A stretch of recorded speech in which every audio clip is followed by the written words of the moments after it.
Magandang umaga po sa ating lahat. Muli po tayong tumayo bilang paggalang po natin sa salita po ng ating pong Panginoon. Basahin ko po sa aklat ng John chapter 4 verses 23 to 24 sa New International Version. Ganito po ang sinasabi. Yet a time is coming and has now come when the true worshipers will worship the Father in spirit and in truth, for they are the kind of worshipers the Father seeks. God is spirit, and his worshipers must worship in the spirit and in truth. Pagpalain ng Panginoon ng kanyang masalita na atin pong nabasa. Mula po sa talatang ito ay nais ko pong bigyan ng paksa ang mensahe ng Panginoon, the highest level of worship. Yung mataas na antas ng ating pagsamba. Maraming mga tao nang alam nila na pag sinabing worship, ito po ay sa pamamagitan ng pag-aawitan, sa pamamagitan ng pagpalakpak ng mga kamay, pagtaas ng ating mga kamay. Ang akala ng iba, kapag sinabi nating worship, ito po yung pag-awit ng mga malumanay na mga songs. But hindi po yun ang ibig sabihin po ng worship. The highest level of worship goes beyond music.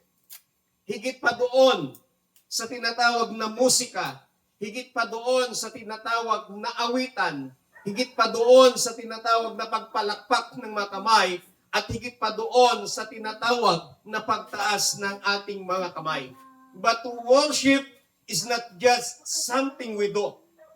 Yung pagsamba ay hindi lamang kung ano yung ating ginagawa, kundi yung pagsamba po ay kung sino po tayo.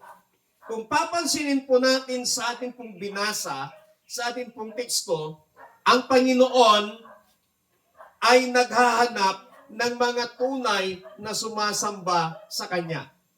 So if God, the Father, is seeking a true worshiper, ibig sabihin may mali pong pagsamba. Kung ang Diyos ay naghahanap ng mga tunay na sumasamba sa Kanya, nagpapakita lamang na meron pong maling pagsamba. Kaya, ang hinahanap ng Diyos ay yung mga sumasamba sa Kanya sa Espiritu at katotohanan. Bakit? Kasi, God is Spirit. Kaya kailangan yung mga sasamba sa Kanya ay sasamba sa Espiritu at katotohanan. At minsan sa atin pong pagsamba sa Panginoon, gusto ng Diyos na tayo po ay madala sa mataas na antas ng atin pong pagsamba. Ano kaya yung tinatawag na mataas na antas ng pagsamba? Ibig bang sabihin, hindi pa sapat yung ating ginagawa? Ibig bang sabihin, hindi pa sapat yung pagsuko, pag-surrender natin ng ating buhay sa Panginoon? Ibig bang sabihin, ay may kulang pa sa ating pagsamba sa Diyos? Bakit kailangang madala tayo ng Panginoon sa mataas na antas ng pagsamba? Sa umaga pong ito ay nais ko pong magbigay sa inyo ng mga ilang bagay na mataas na pagsamba kung saan tayo dinadala ng Panginoon. At kapag nararanasan natin ang mga bagay na ito, doon natin ma-realize na tayo pala ay dinadala ng Panginoon doon sa mataas na antas ng pagsamba. Number 1, na level, na mataas na level ng pagsamba sa Panginoon. Worship God when it hurts. Sumamba ka sa Panginoon kapag ikaw ay nasasaktan. Marami pong mga mananampalataya ngayon na kapag sila'y nasasaktan, instead na sumamba sila sa Panginoon, instead na mas lalo silang magpuri, instead na mas lalo silang magporsige na mag-worship sa Panginoon, ang ginagawa nila, sila po ay umiiwas, sila po ay nagre-rebuilde sa Panginoon.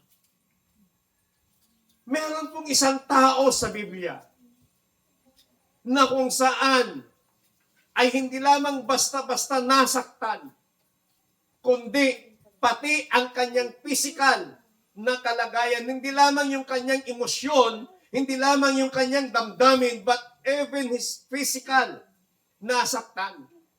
At hindi lamang basta-basta nasaktan, nawalan ng lahat ng bagay, but he still worship God. Sino po yung taong yon? Wala pong iba kundi si Job. Job worshiped God in times of his loss.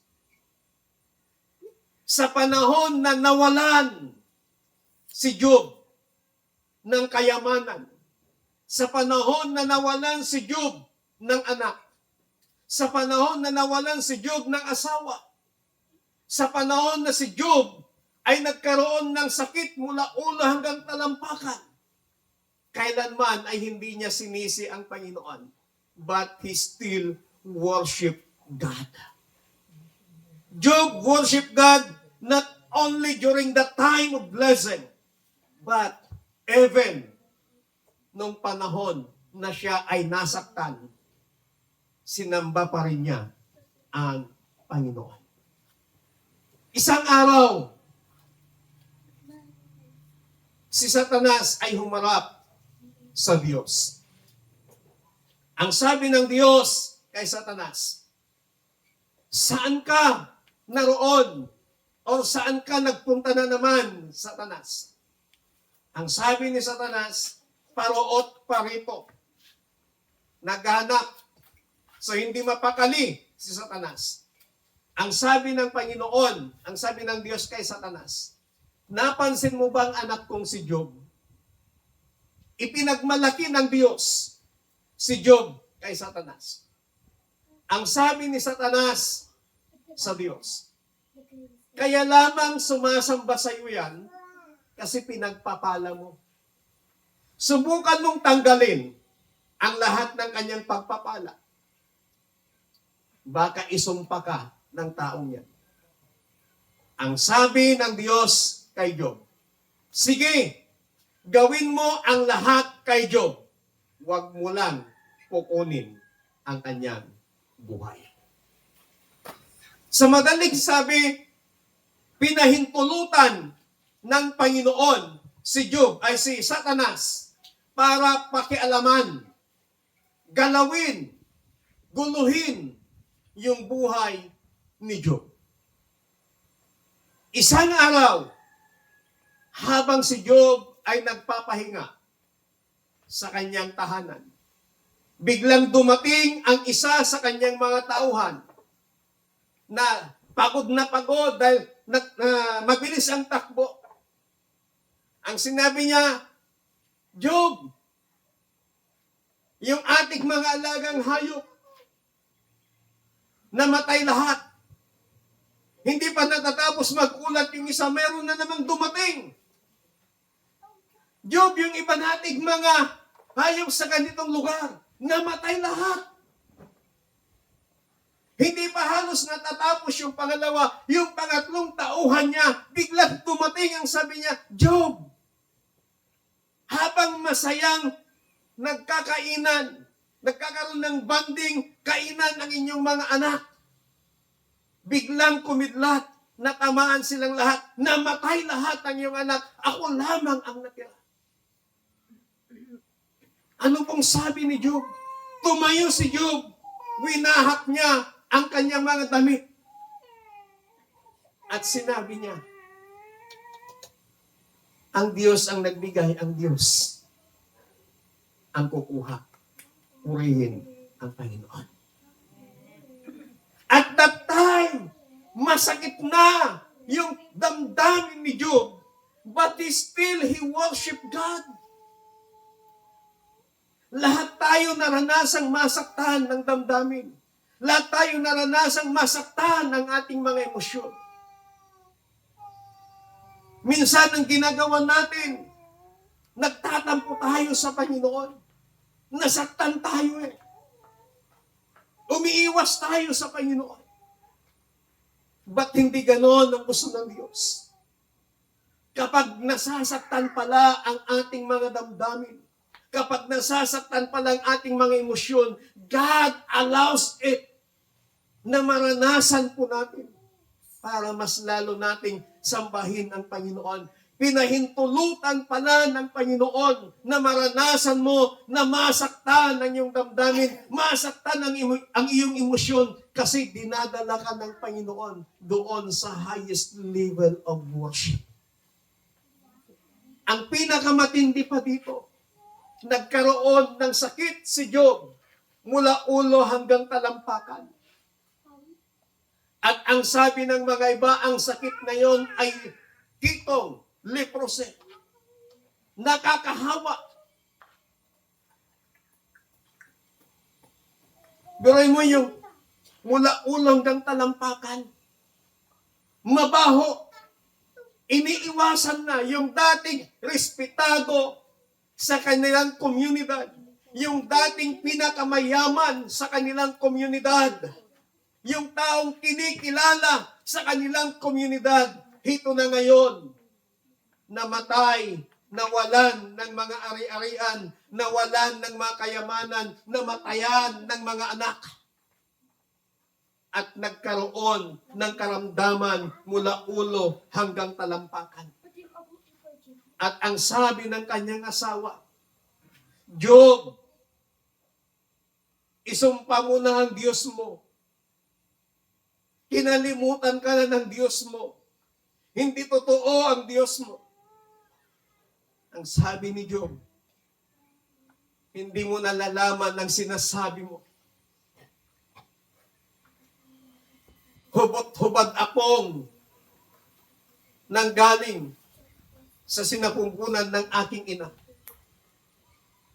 Hubot-hubad akong babalik sa aking pinanggalingan. Hubot-hubad akong galing sa labo. Hubot-hubad din akong babalik sa labo. Ang Diyos ang nagbigay. Ang Diyos ang kukuha. Purihin ang Panginoon. Sa sitwasyon natin ngayon, wala pa sa kalingkingan yung naranasan ni Job. Sa mga nararanasan natin ngayon. But my dear brethren, you must worship God when you hurt. Sambahin mo ang Panginoon kapag ikaw ay nasasaktan. Amen. Amen. Merong kasabihan, ang sundalo kapag nasusugatan, lalong tumatapang. Dapat ang Kristiyano habang nasasaktan, lalong sumasamba sa Panginoon. Palakpakan natin ang Panginoon. Anyone can worship God. But, hindi lahat kayang sumamba sa Panginoon kapag nasasaktan. Why? Hindi kasi nauunawaan bakit dumarating yung ganong sitwasyon sa buhay. Pero ngayong umaga, kapag ikaw ay nasasaktan, kapag ikaw ay nasasaktan ang iyong emosyon, ang iyong damdamin, ang iyong pisikal na katawan, God allows it to happen for you because God wants you na madala ka niya sa highest level of worship. Palakpakan natin ang Diyos. Pangalawa, worship God through obedient living. Sambahin natin ang Panginoon sa pamamagitan ng ating pagsunod sa Kanya. Ang sabi ni Isaac ay ni Abraham, we will worship before offering Isaac. Si Abraham po ay pinangakuan ng Panginoon na maging ama ng maraming bansa. Si Abraham po ay tinawag ng Diyos mula sa marangyang pamumuhay. Ang sinabi ng Diyos kay Abraham, Abraham, lisanin mo ang iyong tahanan, ang iyong pamilya, ang iyong lugar, at pumunta ka sa lugar na aking sasabihin. Hindi specific yung instruksyon ng Diyos kay Abraham. But ang sabi ng Biblia, sumunod si Abraham. At dahil sa kanyang pagsunod, pinangakuan siya ng Panginoon na tatawagin siyang ama ng maraming bansa. But makikita po natin yung kwento ng buhay ni Abraham. Matagal na panahon na bago nagkaroon ng anak. 99 years old si Sarah, yung kanyang asawa, nung ipanganak niya si Isaac. At dito dumating yung time na nagkaroon sila ng kaisa-isang anak, hindi na nasundan. Ang sabi ng Diyos kay Abraham, Abraham, go to Mount Moriah. Makyat ka sa bundok at ialay mo sa akin ang iyong anak. Ang pag-aalay noon sa Diyos noong panahon ni Abraham ay ang pagpatay. Pag sinabing ialay, papatayin mo. Si Abraham, hindi siya nagreklamo. Sabi niya, Panginoon, kaisa-isang anak, ang tagal naming hinintay, ngayon hihingin mo na ialay namin sa iyo. Pero ang sabi ng Biblia, sumunod si Abraham. Hanggang sa nakarating sila sa bundok, gumawa siya ng altar kung saan niya iaalay ang kanyang anak. Nung maayos ang lahat ng kanilang pag-aalay, ginapos niya ang kanyang anak. Si Isaac naman ay hindi siya lumaban. Sumunod kung ano yung ginagawa ng kanyang tatay. Nagpaubaya kung anong ginagawa ng kanyang tatay. Kasi nauunawaan ni Isaac yung ginagawa ng kanyang tatay na sumusunod lamang sa instruksyon ng Panginoon. At dahil doon, nung sasaksakin na ni Abraham ang kanyang anak, merong tinig mula sa langit. Ang sabi niya, Abraham, huwag mong saktan ang bata. At pagtingin ni Abraham sa likod, merong isang tupa.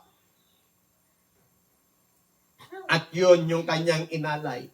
Kaya ang sabi ni Abraham, sa bundok ni Yahweh ay may nakalaan. Ang ibig sabihin nun, worship requires trust. Ang pagsamba sa Panginoon ay nangangailangan ng pagtitiwala sa Diyos. Si Abraham sumunod at nagkaroon ng pagtitiwala sa Panginoon.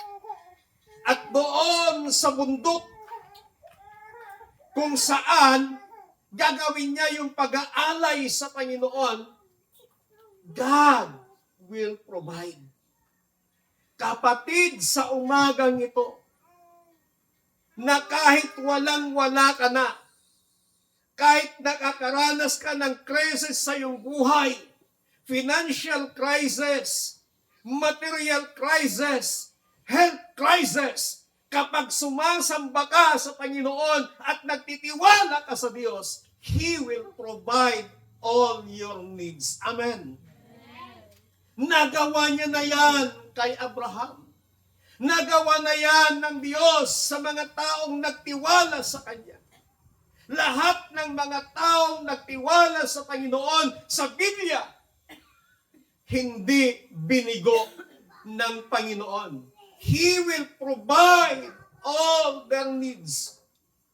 Kaya sa umagang ito, if you are experiencing crisis in your life, hindi yun yung way, hindi yun yung dahilan na hindi ka sumamba sa Panginoon dahil walang-wala ka.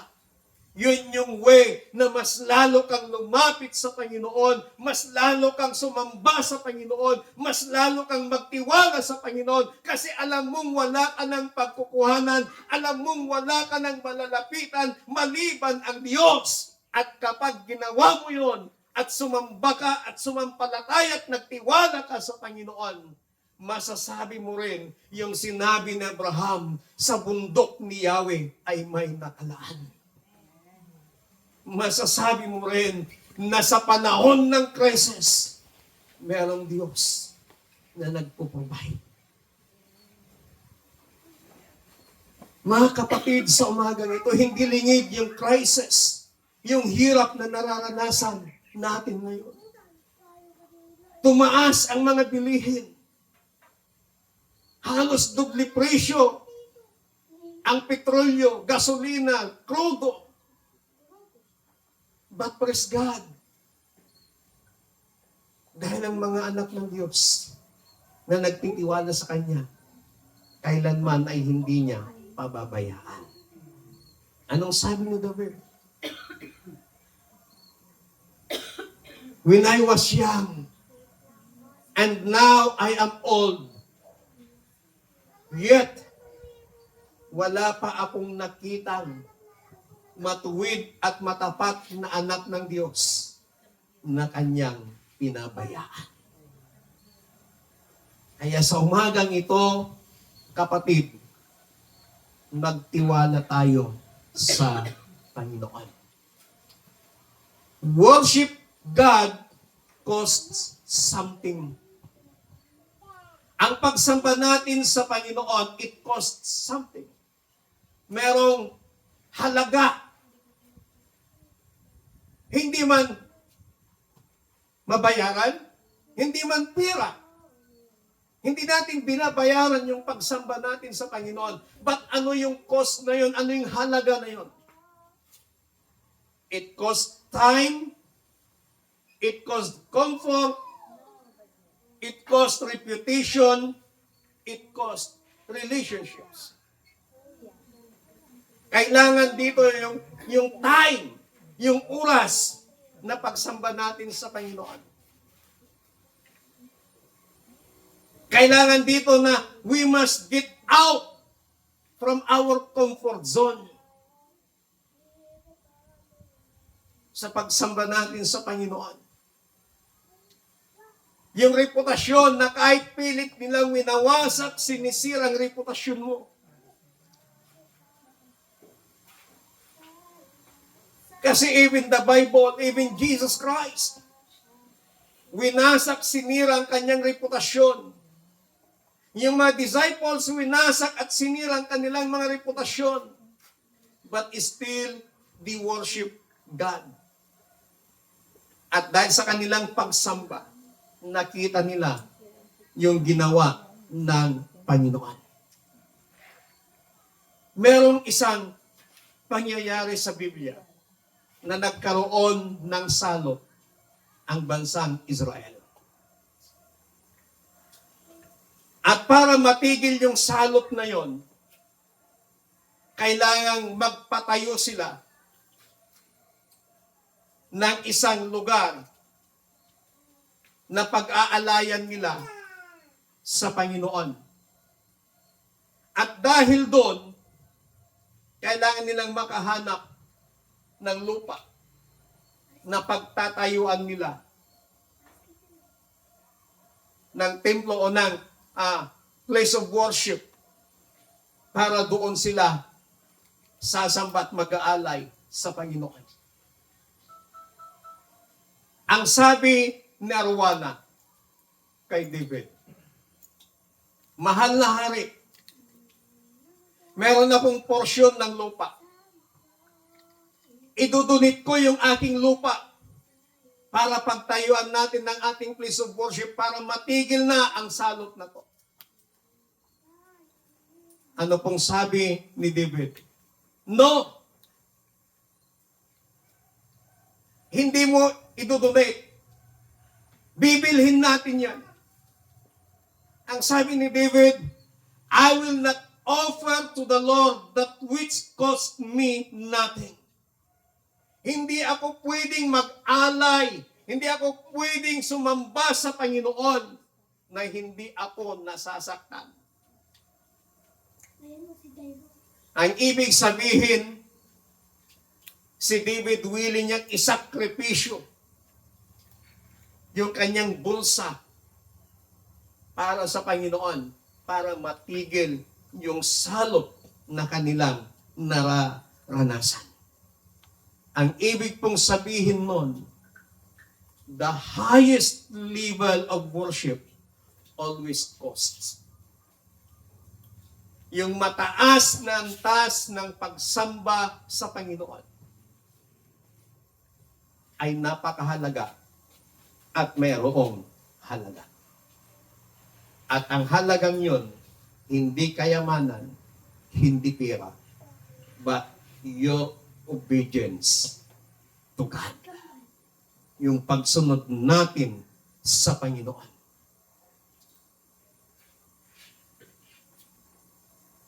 Anong sabi ng Diyos? When King Saul umatake, ang instruction sa kanya, wala kayong sasamsamin. Susunugin niyo ang lahat ng kanilang kayamanan. Patayin niyo lahat. Pero nung pumunta si Saul, ang sabi niya, ang gaganda ng mga tupang ito. Iuwi natin para ialay natin sa Panginoon. Ang dami nilang gold. Kunin natin at ialay natin, ihandog natin sa Panginoon. Maganda yung intensyon. But nirebuke sila. Anong sabi? To obey is better than sacrifice. Saul offered a sacrifice to God. But, hindi yun naging mabangong samyo sa Panginoon. Why? Sinuway niya ang Panginoon. Ang sabi sa kanya, wala silang ititira. Wala silang sasamsamin. Papatayin at susunugin lahat. Pero dahil magaganda, maraming magagandang alahas, kayamanan, magagandang mga tupa, inuwi nila yung intention is para ialay, ihandog sa Panginoon. Maganda yung intention. Pero sa harapan ng Panginoon, mali. Kasi hindi sila sumunod sa instruksyon ng Panginoon. Kaya ang sabi po dito, napakahalaga yung ating pagsunod sa Panginoon. So we must worship God through our obedient living. Mga kapatid, kapag nararanasan natin ang mga bagay na ito, na ikaw ay nasasaktan ang iyong emosyon, nasasaktan ng iyong damdamin, nasasaktan ng iyong pisikal na katawan, worship God. Kasi dinadala ka niya sa highest level of worship. At kapag ikaw ay walang-wala na, crisis na ang buhay mo, worship God. Obey God. Then doon mo makikita kung papaano kikilos ang Panginoon sa buhay mo. Tayo nga pong lahat ay tumayo.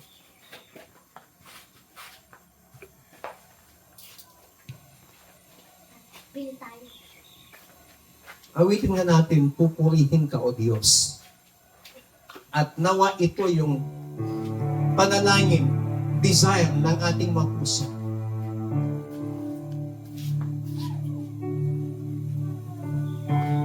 Hallelujah. Oh, praise you, Jesus.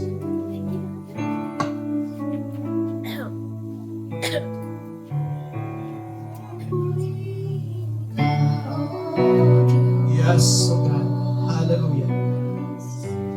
Ang aming alay ay pagsamba, Kaluwalhatian, buong karangalan, kapangyarihan mo'y walang katulad. Pupurihin ka, O Diyos. pupurihin ka, O Diyos. Ang aming alay ay pagsamba, Hallelujah. kaluwalhatian, buong karangalan, kapangyarihan mo'y walang katulad. Ikaw ang tunay na Diyos. Ikaw ang tunay na Diyos, Ika'y walang katulad, Ika'y nag-iisa, Ikaw lamang, wala nang iba. Sa'yo ang aming awit, dinggin ang aming dinig, isisigaw sa buong mundo. Isisigaw sa buong mundo. Isisigaw sa buong Isisigaw sa buong mundo. Isisigaw sa buong mundo, kadakilaan mo. Hallelujah. Panginoon, sa umagang ito, marami pong salamat sa inyong mga salita na muli mo kaming pinalalahanan na kami ay yung dinadala sa highest level of worship. Salamat, Panginoon, dahil naunawaan namin na kapag kami ay nakakaranas, nasasaktan ng aming damdamin, nasasaktan ng aming mga emosyon, minsan nakakaranas ng iba't ibang sakit ang aming mga pisikal na katawan, nakakaranas ng kawalan, nakakaranas ng physical crisis, financial crisis, material crisis, Panginoon, sa aming mga buhay. Salamat dahil ipinaunawa mo sa amin na you will allow it to happen for us. Dahil gusto mo na madala mo kami sa highest level of worship. Panginoon, kapag nararanasan ng bawat isa na nasasaktan ng damdamin, nasasaktan ng emosyon, nasasaktan ng pisikal na katawan, nakakaranas ng pisikal, nakakaranas ng material, nakakaranas ng financial crisis, Panginoon, through the power of your Holy Spirit, continue to help us and to teach us to worship you. At tulungan mo rin kami na magkaroon ng isang obedient living at pagtitiwala sa inyo, Panginoon. Salamat po sa umagang ito sa inyong masalita. At nawa sa iyong paghahanap ng mga tunay na sumasamba sa inyo, matagpuan mo ang bawat isa sa amin, Panginoon, that we are worshiping you in spirit and in truth. Salamat po, Panginoon. Salamat po ng Panginoon. In Jesus Christ, mighty name we pray.